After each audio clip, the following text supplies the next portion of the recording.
Hello बच्चों, let's see this question and here this question say who appoints the chief election commissioner of India।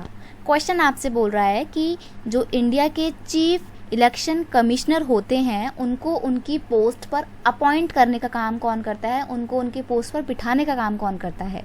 Option दिए हुए हैं the president of India यानी कि भारत के राष्ट्रपति, द प्रेसिडेंट ऑफ इंडिया यानी कि भारत के प्रधानमंत्री, या फिर काउंसिल ऑफ मिनिस्टर, जो मंत्रालय के अलग अलग मिनिस्टर होते हैं वो चीफ इलेक्शन कमिश्नर को अपॉइंट करते हैं, या फिर गवर्नर अपॉइंट करते हैं।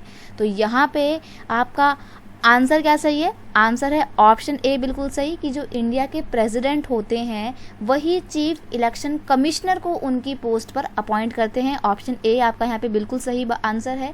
चीफ इलेक्शन कमीशन की अगर हम बात करें तो उसकी इस्टेब्लिशमेंट 1950 में हुई थी और जो उसके कमिश्नर होते हैं उनको प्रेसिडेंट अपॉइंट करते हैं। अब किसको अपॉइंट किया जाएगा? तो देखो, जो कमिश्नर होते हैं इनका टेन्योर क्या होता है? इनका टेन्योर होता है 6 ईयर्स का, और ये अपने इस पोस्ट पर 65 उम्र की एज तक रह सकते हैं, यानी कि जो रिटायरमेंट की लास्ट एज है वो 65 ईयर्स है।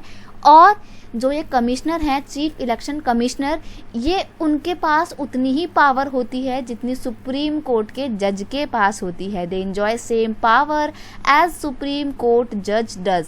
सुप्रीम कोर्ट का जज जितनी पावर्स इंजॉय करता है या जितनी पावर वो रखता है, सिमिलरली उतनी ही पावर ये कमिश्नर रखते हैं।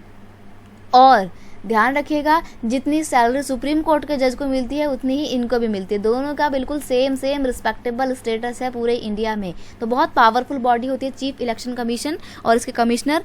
चीफ इलेक्शन कमीशन जो है वो गवर्नमेंट के अंडर में रहकर काम नहीं कर सकता है, यहाँ तक कि चीफ इलेक्शन कमिश्नर चाहें तो अगर उनको लगता है कि गवर्नमेंट कोई भी गलत काम कर रही है तो वो गवर्नमेंट को भी डांट सकते हैं और पनिशमेंट दे सकते हैं। तो बहुत पावर होती है, इनको प्रेसिडेंट इनकी पोस्ट पर अपॉइंट करते हैं। ऑप्शन ए आपका बिल्कुल सही आंसर है। I hope you understand it well. Best of luck.